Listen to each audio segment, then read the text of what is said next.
Olá, esse é o Monte Bravo Cast, o podcast da Monte Bravo. Eu sou o Thiago e estou aqui com o time de análise da Monte Bravo, o Alexandre Matias, o Luciano Costa e o Bruno Benassi.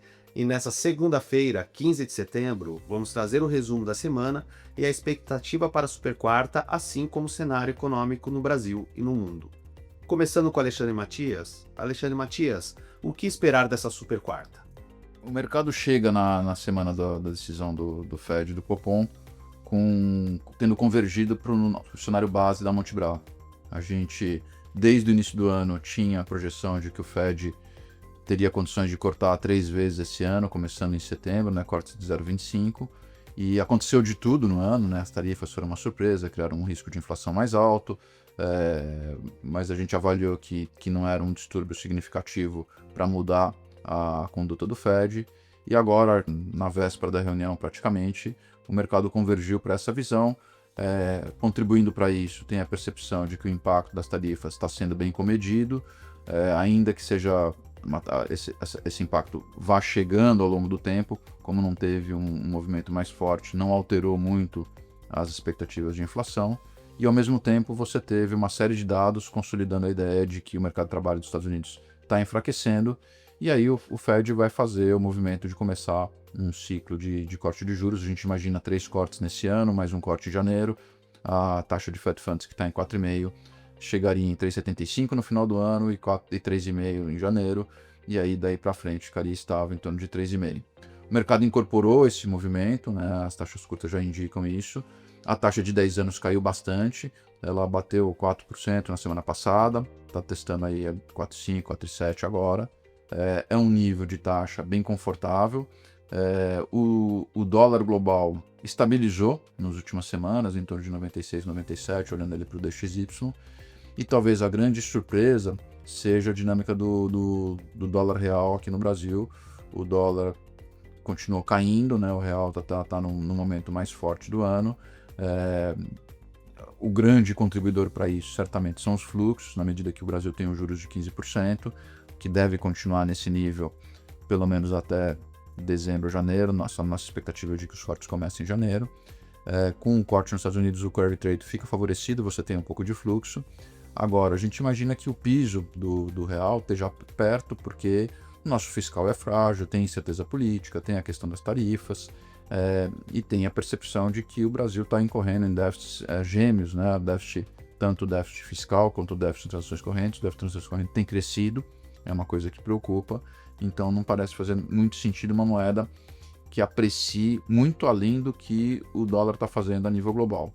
De qualquer forma, o panorama global ele continua sendo determinado pela expectativa de corte de juros nos Estados Unidos, e isso fomenta um ambiente muito favorável para os ativos de risco no mundo inteiro. É por isso que o dólar está no low do ano, é por isso que o Ibovespa está no máximo do ano, é por isso que o ouro está perto da máxima do ano, é por isso que as bolsas americanas estão perto da máxima do ano. Ou seja, o que empurra os mercados é a expectativa de corte do Fed. Acho que a materialização do corte vai consolidar esse cenário, e a curiosidade toda vai ficar por conta não da decisão em si, que parece que já está contratada, mas por conta da entrevista do Powell depois da decisão, e para o gráfico de pontinhos, né, o dot plot, em que os diretores do Fed comunicam a expectativa de cada um deles sobre a trajetória futura das variáveis econômicas. O mercado vai olhar principalmente para onde está apontando as taxas de Fed Funds no futuro.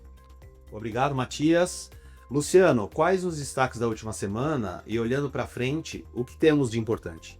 Bem, da última semana, os principais destaques foram os dados de inflação, né, tanto no Brasil quanto lá fora.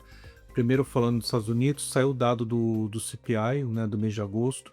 Ele veio exatamente dentro do esperado, 0,30 na margem, o núcleo subiu 3,1. Porém, o impacto das tarifas continua sendo muito moderado. Quando a gente olha o núcleo de bens, ele subiu, mas subiu num ritmo menor do que era o esperado, está subindo 1,5% em termos anuais. Teve impacto na parte de vestuário, carros, mas alguns outros bens continuam bem comportados, né? Não estão tendo grandes oscilações, então isso está segurando a inflação. Na parte de serviços também tiveram alguns serviços que caíram, né, na parte do CPI, que ajudam a parte do PCI. Então, quando a gente traz os dados que foram divulgados do CPI para o PCI, que é o índice que o Fed gosta de acompanhar, a projeção caiu na margem de 0,3 para 0,20, com isso o ano contra ano do núcleo vai ficar parado em 2,9, que é exatamente a mesma taxa de juro para agosto. Então, acho que isso é mais um ponto de conforto, né, para o Fed poder fazer um movimento de juros e, teoricamente, mais uma vez, uma surpresa favorável em termos de impacto de tarifas na inflação. Aí, vindo para o Brasil, a gente teve também o IPCA. O IPCA ele veio uma deflação menor, né, do que era esperado. A gente estava com 0,10, o mercado 0,16 ele ficou em menos 0,11. A história aqui teve o impacto do bônus de Itaipu, teve o impacto dos alimentos e também do desconto de IPI de carros. Porém, serviços ficou um pouco mais pressionado, também alguns bens também ficaram mais pressionados, então a gente teve uma deflação um pouco menor. E quando a gente olha a tendência da inflação, né, dados pelos núcleos, ela continua elevada, a gente está com núcleos em torno de 5,1 em 12 meses, os núcleos continuam no nível alto, bens também voltou a acelerar na margem, ou seja, o impacto positivo do câmbio está diminuindo também a partir de bens, e o que mais preocupa é serviços. Serviços, o núcleo está subindo, né, na margem, está ficando em torno de 6,7. Então, a inflação de serviços continua sendo o principal desafio para o Banco Central em termos de desinflação. Precisa desacelerar a economia para poder desacelerar o mercado de trabalho e gerar uma inflação de serviços menor. Por isso, né, provavelmente o Banco Central tem que manter os juros parados até o final do ano, nos 15%, voltando a cortar só em janeiro. E aí, sobre os dados também que serve de atividade, o serviço foi um pouco melhor, está mais resiliente, cresceu na margem de 0,3%. O comércio, ele está sofrendo principalmente a parte que dá crédito, veículos, material de construção e também a parte de alimentos atacadistas está caindo, então isso só faz com que a economia, nesse momento, ela está numa fase de transição para um crescimento menor, com a parte da indústria e do varejo caindo e serviços ficando mais estável, que diminui um pouco o tamanho da desaceleração. Mas a desaceleração é clara, a gente está com uma projeção de 0,1% do PIB no terceiro TRI, e os dados que estão saindo estão confirmando essa desaceleração.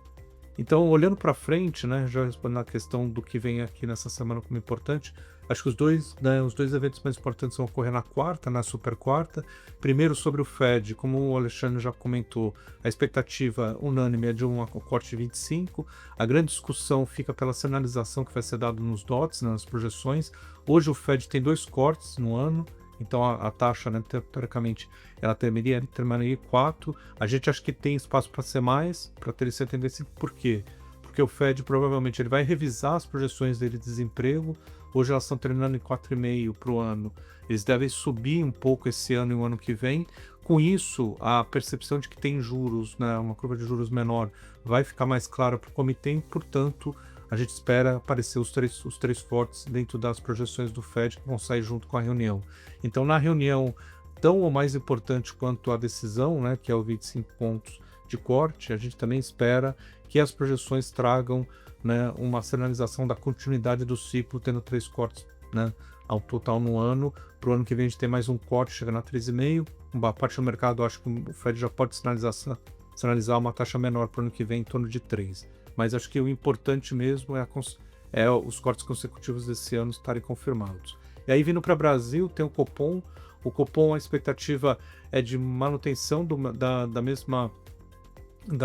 mesma sinalização sobre a parada de juros com um período prolongado. O que vai ser interessante acompanhar nesse Copom vai ser como o Banco Central vai dialogar com os dados de atividade que estão vindo mais fracos, né? Se isso ele está vendo como sendo a confirmação do cenário dele, está dando conforto para ele em relação ao processo de que a gente vai ter desaceleração da economia e uma desinflação para frente, olhando os setores mais cíclicos. Então, provavelmente a maior mudança, se tiver, deve ser na discussão sobre o cenário e os impactos da política monetária até então, né? Então, o que ele deve fazer é chamar a atenção que o crédito está desacelerando, a atividade ligada a crédito também está desacelerando, o varejo, por exemplo, a indústria, tem serviço um pouco mais resiliente, mas o desenho em geral é um desenho de desaceleração que vai propiciar em algum momento a discussão sobre corte de juros. Então, aparecer essa discussão nessa reunião vai ser um ponto importante para a construção, né, na nossa expectativa do cenário de corte de juros a partir de janeiro de 2026. Obrigado, Luciano. Diante desse cenário, o que a gente pode esperar para a Bolsa, Benassa?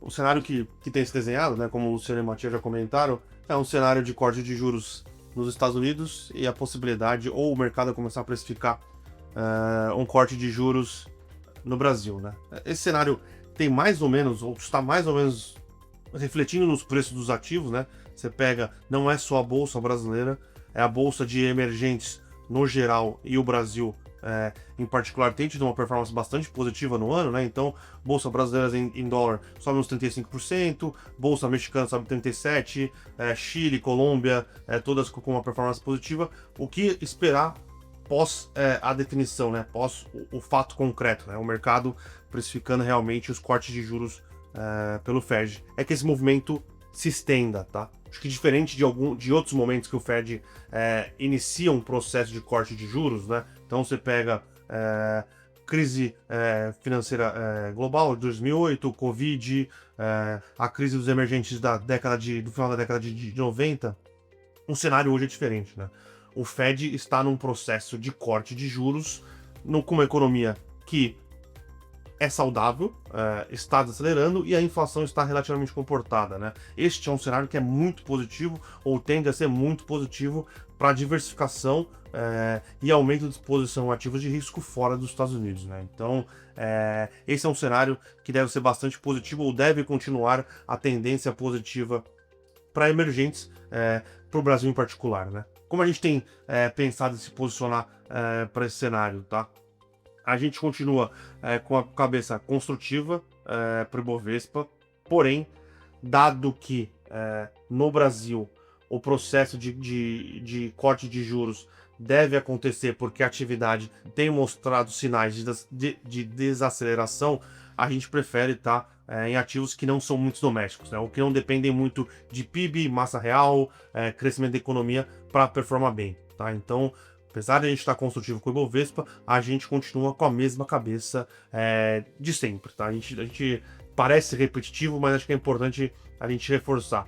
A gente prefere surfar esse momento positivo para o Ibovespa alocado em boas companhias, pouco sensíveis ao ciclo doméstico, pouco alavancadas e que não dependam de nenhum turnaround específico, né? Ou tem uma situação de dívida complicada, ou está passando por um processo de troca de gestão. Então, nossa carteira hoje basicamente é composta de domésticos, né? Utilidades públicas, então setor de energia, de distribuição de energia, transmissão, geração e saneamento.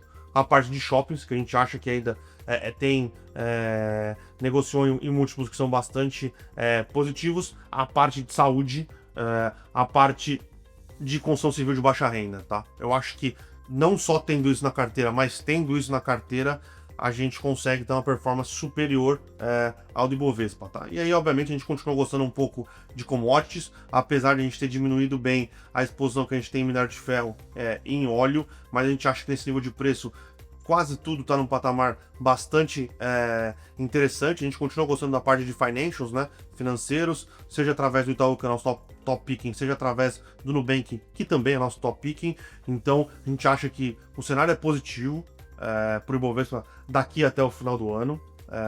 Porém, como a gente vê a atividade doméstica desacelerando e impactando o resultado de companhias que são mais sensíveis a PIB, né? A atividade mesmo, a gente prefere estar exposto em setores que são um pouco mais defensivos e se beneficiam de um momento positivo para a bolsa, tá? Principalmente com o fechamento de juros, que é o setor de utilidade, shoppings, alguma coisa de growth, né? Que é o caso de Redditor e o caso do próprio Nubank. Obrigado, Bruno Benassi, Luciano Costa, Alexandre Matias. Esse foi o resumo da semana. O material na íntegra pode ser encontrado no nosso site www.montebravo.com.br. E lembrando que dia 18 faremos uma live para tratar dos impactos da Super Quarta e pode ser acompanhada no nosso canal do YouTube também. Desejo para vocês uma ótima semana e excelentes investimentos.